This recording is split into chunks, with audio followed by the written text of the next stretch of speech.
आज के इस वीडियो लेसन में मैं आपको सिखाऊंगा 30 जिस्म से निकलने वाली मुख्तलिफ आवाज़ों के नाम और उनकी इंग्लिश विद उर्दू मीनिंग्स। आज का लेसन हमारा कुछ इंटरेस्टिंग होने जा रहा है क्योंकि इस लेसन में मैं आपको जिस्म से निकलने वाली मुख्तलिफ आवाज़ों के मुतालिक English vocabulary with Urdu meanings सिखाऊंगा। मज़ीद हमारी इंग्लिश लर्निंग वीडियोज़ के लिए हमारे चैनल को सब्सक्राइब करें और साथ में बेल आइकन को ज़रूर प्रेस करें। तो चले फ्रेंड्स, हमारे आज के वीडियो लेसन का कर लेते हैं आगाज़।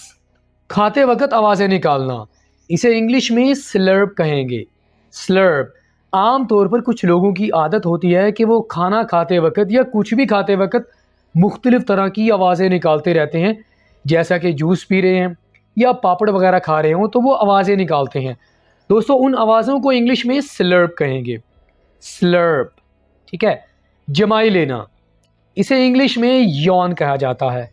यॉन आम तौर पर जब हम जमाई लेते हैं तो हमें यह सजेस्ट किया जाता है कि हम अपने मुंह पर हाथ रखें ताकि आवाज़ ज़्यादा ना निकले।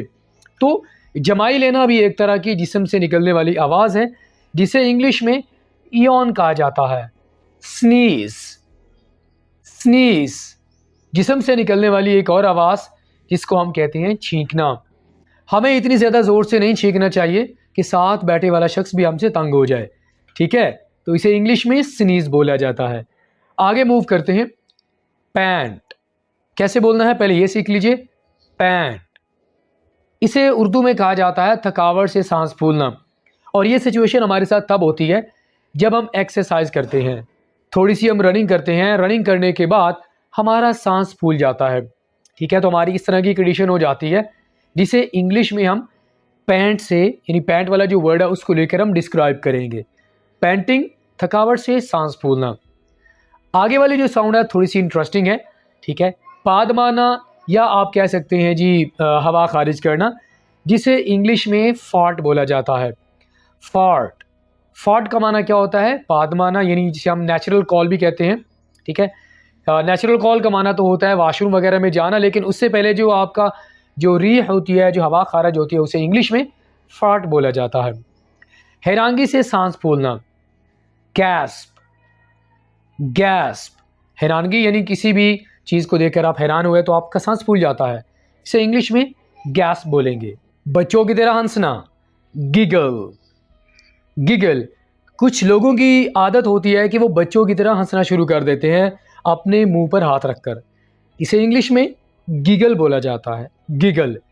गुदगुदी करना, अगर आप अपने फ्रेंड्स को गुदगुदी करते हैं तो इसे इंग्लिश में कहेंगे टिकल। टिकल, गुदगुदी करने को इंग्लिश में टिकल बोला जाता है। सीटी बजाना, इसे इंग्लिश में विसल कहेंगे। विसल। यहाँ पर दोस्तों आपने टी के साउंड को आपने प्रोनाउंस नहीं करना, इसको हम साइलेंट रखेंगे।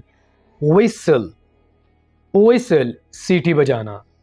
मुंह में गुनगुनाना, कुछ लोगों की आदत होती है कि वो मुंह में गुनगुनाना पसंद करते हैं, लोगों को अपनी आवाज़ सुनाना पसंद नहीं करते कि कहीं उनकी आवाज़ को नज़र न लग जाए।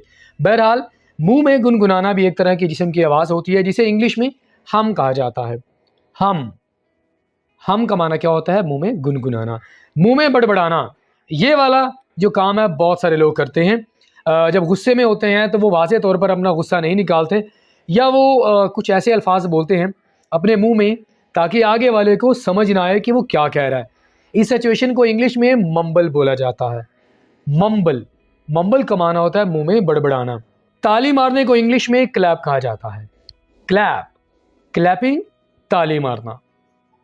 उंगलियां चटकाना, दोस्तों ये वाली भी आम लोगों की आदत होती है कि वो जहां भी बैठे होते हैं, महफिल में बैठे हों, अपने दोस्तों के साथ बैठे हों, कहीं भी बैठे हों, तो वो पटाखे निकालना शुरू हो जाते हैं, उंगलियां चटकाना शुरू हो जाते हैं। इसे इंग्लिश में हम डिस्क्राइब करेंगे इस वर्ड से, क्रैकिंग द नकल्स। क्रैकिंग, पटाखे निकालना, नकल्स, ठीक है। तो क्रैकिंग द नकल्स, उंगलियां चटकाना। फूंक मारना, ब्लो, ब्लो। तकलीफ की आवाज़, ग्राउंड, ग्राउंड। आमतौर पर आपको कोई चोट वगैरह लगती है तो आप तकलीफ में आवाज़ निकालते हैं, जिसे इंग्लिश में हम इस वाले वर्ड से डिस्क्राइब करेंगे, ग्राउंड। परेशानी से दांत पीसना, ग्राइंड दी टीथ, ग्राइंड दी टीथ। गरारे करना, गार्गल, गार्गल। गरारे करने को क्या बोलेंगे इंग्लिश में? गार्गल। गला साफ करने से जो आवाज़ आती है उसे इंग्लिश में कहा जाता है क्लियरिंग द थ्रॉट। आप गला साफ कर रहे हैं, जिस्म से आपकी आवाज़ निकल रही है, तो इसे इंग्लिश में कहा जाता है क्लियरिंग द थ्रॉट, गला साफ करना। दांतों से चबाने की आवाज़, इसे इंग्लिश में क्रंच कहा जाता है, क्रंच। ये वाली आवाज़ तब निकलती है जब आमतौर पर हम पापड़ वगैरह इस तरह के खा रहे होते हैं तो हमारे मुंह से या दांतों से चबाने की आवाज़ आती है, उसे इंग्लिश में क्रंच कहेंगे। खाने से पहले होंठ खोलना या बंद करने को इंग्लिश में स्मैक द लिप्स कहा जाता है, स्मैक द लिप्स।